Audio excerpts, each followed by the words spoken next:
क्यों? इसलिए कि बच्चा जिस आंगन में आंख खोला है, जिस आंगन में वो खेल रहा है, वहाँ के जिस माहौल को वो बच्चा देखता है, उसी माहौल में वो बच्चा रंगता हुआ चला जाता है। आपने मुशाहिदा किया होगा, और अगर नहीं किया है तो आज आप करके देख लीजिए कि अगर माँ नमाजी होती है, माँ नमाजी होती है और घर में मुसल्ला बिछाकर नमाज पढ़ती है या नमाज पढ़ने के लिए बैठती है या खड़ी होती है, तो वो छोटा बच्चा जो अभी कुछ नहीं समझता है, कुछ नहीं समझ पा रहा है, वो छोटा बच्चा भी घर में घूमकर इधर उधर देखकर कोई छोटा सा कपड़ा लेकर आता है और माँ के बगल में बिछा देता है। देखा है कि नहीं देखा है? यकीनन देखा होगा, लेकिन गौर नहीं करते हैं। छोटा कपड़ा ला करके, जो भी कपड़ा उसको मिल जाए उसके अकल के हिसाब से उसको ला करके बिछा दिया, और जैसे जैसे माँ करती है, जैसे जैसे माँ हरकत करती है, रुकू में जाती है, वो लड़का भी रुकू में जाता है, वो लड़की जो छोटी से है वो भी रुकू में जाती है। जो भी हो, बच्चा या लड़का हो या लड़की, हम बच्चा कह रहे हैं, वो बच्चा भी जो है रुकू में जा रहा है। सजदे में माँ जाती है, वो बच्चा भी सजदे में जा रहा है। इससे आपने क्या नतीजा निकाला? इससे नतीजा यही निकलता है कि घर का माहौल बच्चे ने जिस तरह का देखा, बच्चा उससे मुतासिर हुआ।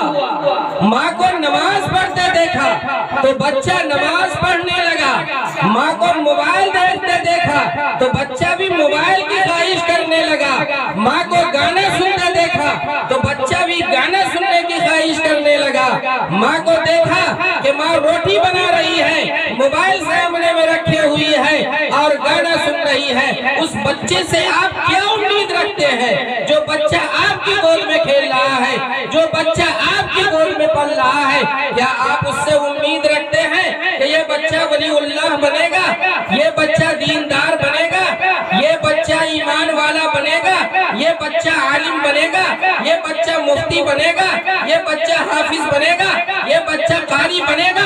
कतई उम्मीद आप ऐसी नहीं रखिए, इसलिए कि आपने घर का माहौल उसको इस तरह का दिया है कि आप बच्चे को यहूदी बना रहे हैं, आप बच्चे को नसरानी बना रहे हैं, आप बच्चे को मजूसी बना रहे हैं, आप बच्चे को क्रिकेटर बना रहे हैं, आप बच्चे को मैच देखने का शौकीन बना रहे हैं, आप बच्चे को मोबाइल देखने का शौकीन बना रहे हैं, आप बच्चे को फिल्म देखने का शौकीन बना रहे हैं, और फिर आप उम्मीद रखते हैं कि ये बच्चा हमारा दुनिया में जब बड़ा होगा तो अच्छा बनकर निकलेगा।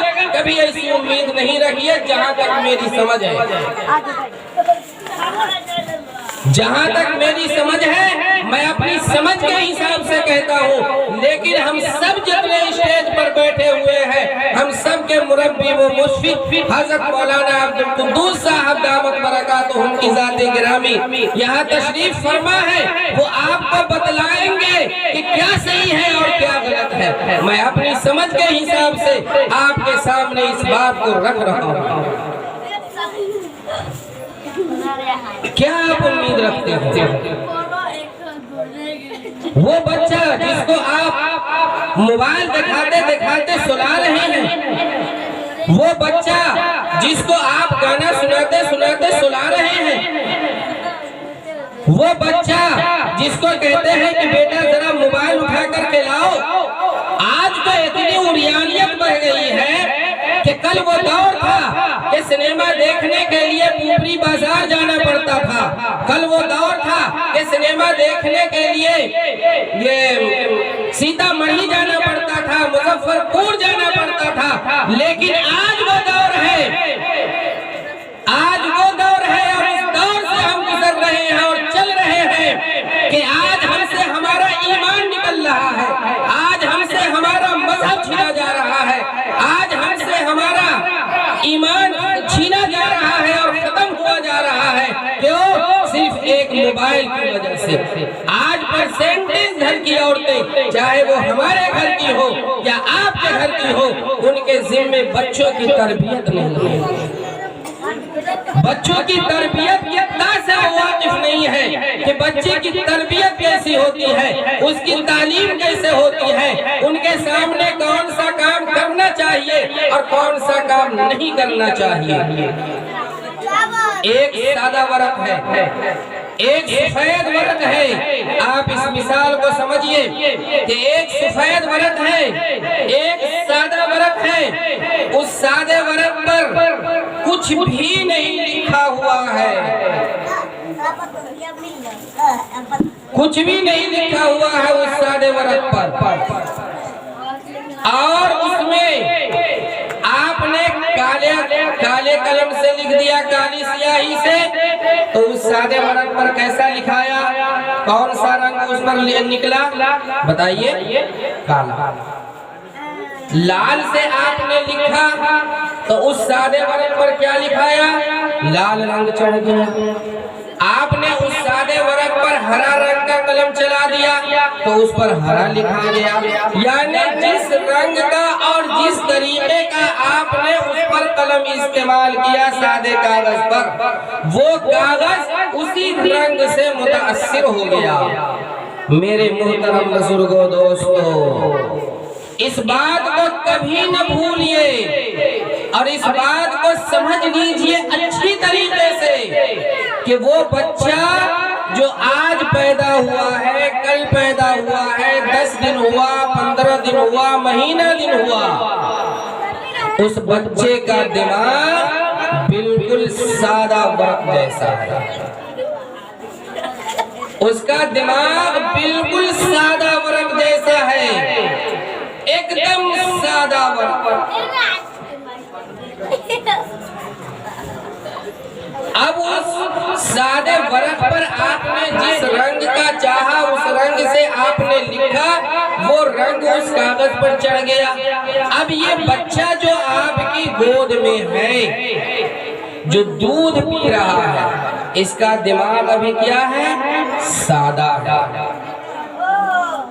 इसका दिमाग अभी सादा है, इसलिए इसके दिमाग पर आप जो रंग चढ़ाएंगे वो उस दिमाग पर, उस बच्चे के दिमाग पर वो रंग चढ़ जाएगा। चाहे आप जो रंग चढ़ाना चाहिए वो चढ़ जाएगा। काला रंग चढ़ाना चाहेंगे काला चढ़ जाएगा, लाल चढ़ाना चाहेंगे लाल चढ़ जाएगा, हरा चढ़ाना चाहेंगे हरा चढ़ जाएगा।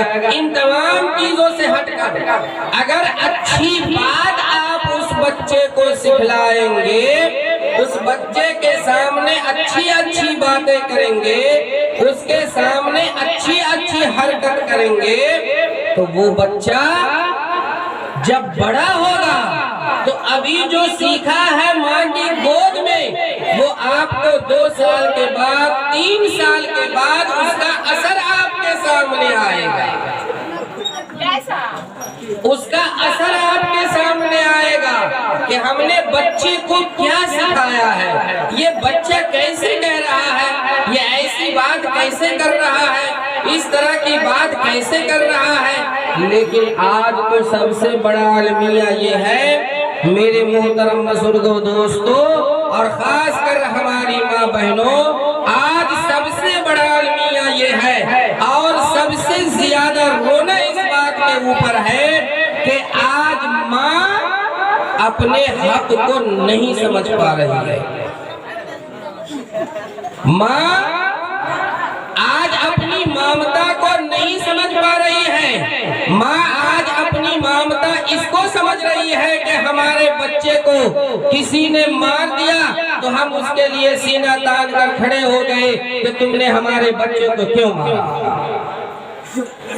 माँ आज अपनी ममता इसको समझती है कि हमारे बच्चे को दुख तकलीफ है तो हम रात भर जाग लिया और बच्चे को सुला दिया। आज माँ अपनी ममता इसको समझती है कि हमारे बच्चे अगर बारिश में भीग रहे हैं, घर में छप्पर ढंका नहीं है, तो उसको अपने आंचल में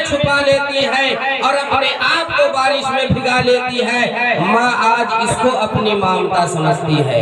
लेकिन ये ममता तो है, इससे इनकार नहीं किया जा सकता। ये भी माँ की ममता है, ये भी आपके जज्बात हैं, ये भी होना चाहिए। लेकिन सबसे पहली चीज ये है कि आप अपने बच्चे को अच्छा बनाने की फिक्र करें। इसीलिए कहा गया है कि जब बच्चे के लिए माँ का इंतखाब हो तो उसके लिए नेक माँ का इंतखाब होना चाहिए। नेक माँ के इंतखाब इसलिए होना चाहिए ताकि वो बच्चा जो 1 साल के बाद 2 साल के बाद आएगा उसकी तरबियत अच्छी तरीके से हो सके। आज देखते जिसको अभी आपने गोद में खिलाया और कुछ दिनों के बाद जब आप परदेश से आते हैं तो आपको मालूम होता है कि फलां की बेटी की शादी हो रही है, तो आप हैरत से मुंह तकते हैं, जा इतना जल्दी, इतनी जल्दी शादी होने लगी। अभी तो कुछ दिन पहले हम उसको गोद में खिलाए हैं। तो आज अपनी उम्र की वजह से लड़कियां जवान हो जाती हैं, उसकी शादी ब्याह हो जाती है, लेकिन क्योंकि अभी उम्र कच्ची है, माँ बनने के लायक उम्र नहीं है, अभी उसको तजर्बा नहीं है, माँ की ममता क्या होती है वो उसको अभी नहीं जानती है, इसलिए बच्चे की तरबियत सही से नहीं हो पाती है। आज आपको मालूम होना चाहिए कि जहां आज हम लोग अपने खाने और पीने को दोष देते हैं, खाने और पीने के ऊपर इल्जाम लगाते हैं कि हमारे बच्चे आज इसलिए जल्दी जवान हो रहे हैं, आज इसलिए जल्दी बालिग हो रहे हैं कि सारे खाने में आज जिसमें फुलाने की ताकत है। एक दिन जब मदरसा जा रहे थे यहाँ से तो यही धर्मगाछी में एक आदमी को देखे कि वो कद्दू है इतना बड़ा कद्दू है और उसमें इंजेक्शन दे रहा है। हम चुपचाप चले गए, हमको क्या जरूरत पड़ी है बोलने की। 4 दिन के बाद जब उसी रास्ते दिमाग में तो हमने उस बात को रख लिया कि वजह क्या है। 4 दिन के बाद और 5 दिन के बाद जब वहां से गए तो देखा कि आदमी के माथा का 3 गुना वो कद्दू हो गया हुआ है उस इंजेक्शन की वजह से। तो आज जहां तक हम लोग अपने खाने पीने को दोष देते हैं और खाने पीने पर इल्जाम लगाते हैं कि खाने पीने की वजह से, खाद पड़ने की वजह से हर चीज में आज लड़के लड़कियां सब फूल रहे हैं, जल्दी बुलूगत के आसार उनके ऊपर जाहिर होने लगते हैं, जल्दी वो बालिग हो जाते हैं। लेकिन ये तो है, इसको भी माना जा सकता है। लेकिन आज लड़कियां या लड़के सबसे ज्यादा जो आज बालिग हो रहे हैं, मैं अपनी समझ के हिसाब से कह रहा हूँ कि उरियानियत की वजह से, बेपर्दगी की वजह से, बेएहतियाती की वजह से, दीन की कमी की वजह से, माँ की तरबियत सही नहीं होने की वजह से आज बच्चे सबसे पहले और सबसे जल्दी बच्चे बालिग हो रहे हैं। आज इसी वजह से सबसे ज्यादा कैसे, मैं अब आपको बतला रहा हूँ। आपने एक लड़के को आपने परदेश भेज दिया कमाने के लिए, परदेश से आया, अभी वो आपके सामने जा ही रहा था तो एक छोटा सा बच्चा था, और जब उसके बाद वो उधर से लौट कर आया तो क्या हुआ नतीजा ये निकला कि जब वो आ रहा है 1 साल के बाद, तो अब दोनों कान में ईयरफोन लगाया हुआ है और जेब में नहीं, जेब में रखेंगे तो देखेगा कैसे लोग, हाथ में जो है सो मोबाइल है और उसके बाद गाना सुनते हुए आराम से जा रहे हैं।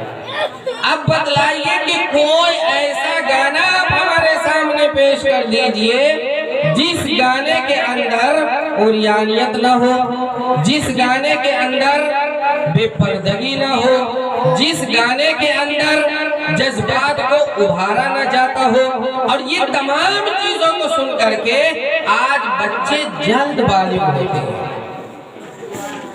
और माँ चूंकि अपने हक को अदा नहीं किया, बच्चे की परवरिश यहाँ सही से हुई नहीं, इसलिए अब करेंगे क्या, बच्चे तो अब बेलगाम हो गए, बच्चे तो अब हाथ से निकल गए, बच्चे तो अब बेकाबू हो गए। जब आपने बचपने में उसकी तरबियत नहीं किया तो आप जवानी में उसको कैसे संभाल लेंगे। जब आप बच्चे में आज उसकी तोतली जबान से गाली सुन रहे हैं, बच्चे में आप उसके हाथ से डंडा खा रहे हैं और दोनों मियाँ बीवी बैठ करके हंस रहे हैं और कहते बेटा बेटा बेटा बेटा अम्मी को गाली दे, वो अपनी तोतली जबान से गाली देता है। माँ कहती है बेटा बेटा बेटा अब्बू को गाली दे, वो अपनी तोतली जबान से गाली देता है और हम दोनों बैठ करके हंस रहे हैं। ना मालूम हमारे बेटा ने कौन सा खजाना हासिल कर लिया, क्या हमारे बेटा को मिल गया, हम दोनों बैठ करके हंसते रहते हैं। ये इंतहाई गलत तरीका है, बिल्कुल गलत तरीका है। यहाँ से बच्चा बनेगा और यहाँ से बच्चा बिगड़ेगा। तो जो बच्चा आपको बचपने में पिटाई कर रहा है, तो आज उसके नर्म हाथों से आप लाड और प्यार में खा रहे हैं मार, तो कल उसके लाठी और डंडे की मार खाने के लिए आप तैयार रहिए। उस वक्त आप न जाइएगा कि मौलाना साहब तावीज़ दे दीजिए, मौलाना साहब गंडा दे दीजिए, हमारी औलाद जो है सो नाकारा हो गई, हमारी औलाद जो है सो नाफरमान हो गई। उस वक्त वो तावीज़ काम नहीं करेगी, उस वक्त वो गंडा काम नहीं करेगा। आज अगर आपने बच्चे को जिस वक्त समझाने का वक्त है उस वक्त अगर नहीं समझाया तो कल आपको अफसोस होगा। इसलिए आज ही बच्चों की तरबियत करें जब वो छोटा बच्चा हो। ये न समझे कि वो छोटा बच्चा है, वो तो कुछ मुंह से बोल भी नहीं पा रहा है, कुछ कह भी नहीं पा रहा है, हम जो चाहे उसके सामने करें। नहीं नहीं नहीं नहीं, वो आपकी सारे हरकतों सकरात को अपने कंप्यूटर के अंदर और अपने दिमाग के अंदर रिजर्व कर रहा है, जज्ब कर रहा है, ले रहा है उसको। और कल जब आपके सामने 4 साल 5 साल 6 साल का जब वो लड़का लड़की होगी, उस वक्त आपको समझ में आएगा कि हमने बचपने में कितनी बड़ी नादानी की। अल्लाह तबारक व तआला से दुआ करें कि अल्लाह तबारक व तआला कहने सुनने से ज्यादा अमल की तौफीक अता फरमाए। वाक़िअ दअवाना।